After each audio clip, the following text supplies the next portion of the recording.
Hello friends, எல்லாருக்கும் வணக்கம். It's families and friends. நம்ம இப்போ என்ன பார்க்க போகிறோன்னா சேல்ஸ் டீம் பற்றி எனக்கு எவ்வளோ புரிஞ்சுதோ அந்த புரிதல் படி உங்களுக்கு நான் இதில் சொல்கிறேன். இதில் தெளிவாகிறவங்க தெளிவாக்கிக்கோங்க. சரி, ஃபஸ்ட்டு நம்ம பார்ப்போம். ஃபஸ்ட்டு என்ன கொடுத்துருக்காங்கன்னா அட்மின் சார்ஜ் டிடிஎஸ் நமக்கு மேக்ஸ் இதுக்கு முந்தி எவ்வளோ இருந்துச்சுன்னா 20% டிடிஎஸ் இருந்துச்சு.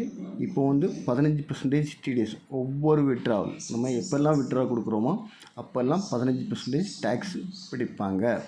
ஓகேவா? அடுத்தது நம்ம பார்க்க போகிறது விட்ராவல் நம்ம எப்போல்லாம் கொடுக்கலாம்.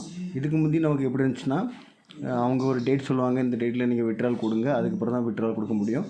இன்னொன்று அந்த ஒரு அமௌண்ட்டு லிமிட்டட் அமௌண்ட் வந்து ஃபிக்ஸ் பண்ணி வச்சுருந்தாங்க, 6000 ரூபாய் அந்த இதில் ஃபிக்ஸ் பண்ணி வச்சுருந்தாங்க. ஆனால் இப்போ அப்படி இல்லை. ஒவ்வொரு பிளானுக்கு என்னென்ன சேலரி கேட்டகரி இருக்கோ அந்த சேலரி இப்போ 2000 ரூபாய் எக்ஸாம்பிள் 2000 ரூபாய் சேலரின்னு மந்த்லி போட்டிருக்காங்கன்னா அந்த 2000 ரூபாய் ரீச் பண்ண அடுத்த செகண்டில் நீங்கள் விட்ரா கொடுத்துக்கலாம். ஓகேவா? அடுத்தது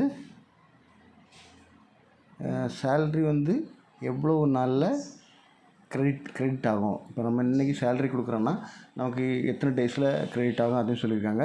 வித்தின் 10 நாளைக்குள்ளே நமக்கு நம்மளோட சேலரி நம்மளோட அக்கௌண்ட்டில் கிரெடிட் ஆகிரும்.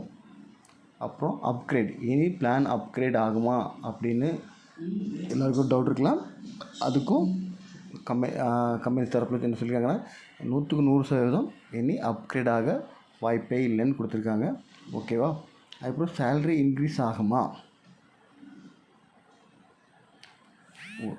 சேல்ஸ் டீமில் இருக்கிறவங்களுக்கு இயர்லி ஒன்ஸ் அவங்க பெர்ஃபார்மன்ஸ் நம்ம கொடுக்கக்கூடிய ஒரு டாஸ்க்கை கிளியராக பண்ணுறோமா, எல்லா ஒர்க்கும் கிளியராக பண்ணுறோமா அப்படின்னு நம்மள்ட ஒர்க்கு பெர்ஃபார்மன்ஸை வச்சு அவங்க சேல்ரி இன்க்ரீஸ் பண்ண வாய்ப்பு இருக்குது. இன்க்ரீஸ் பண்ணுவாங்கன்னு மேபி பெர்ஃபார்மன்ஸ் அடிப்படையில் வாய்ப்பு இருக்கலாம் அப்படின்னு கொடுத்துருக்காங்க. அது நல்லா தெரிஞ்சுக்கோங்க. நியூ ஜாயினிங் ஃப்யூச்சரில் இருக்குமா அப்படின்னு கேள்வி.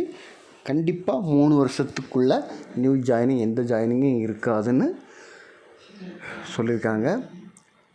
என்னடா சேல்ஸ் பிளானை மட்டுமே சேல்ஸ் டீம் பிளானை மட்டுமே பண்ணிகிட்ருக்கிறேன்னு நீங்கள் நினைக்கிறீங்க. என்னோடய சஜஷன், எல்லாருமே இந்த ஒரு 3 மாதம் கஷ்டப்பட்டு இந்த சேல்ஸ் டீமில் இருக்கணும் அப்படிங்கிறதுக்கான தான் நான் வந்து ப்ரமோஷன் டீம் அந்த டாப்பிக்கை எடுக்கவே இல்லை.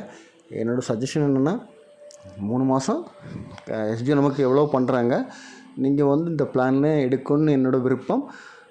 முடியாத பட்சத்தில் அது உங்கள் விருப்பம். ஆனால் அந்த 3 மாதம் நீங்கள் கஷ்டப்பட்டீங்கன்னா அதனோட பலன் நீங்கள் கண்டிப்பாக அடைவீர்கள். நன்றி, வணக்கம்.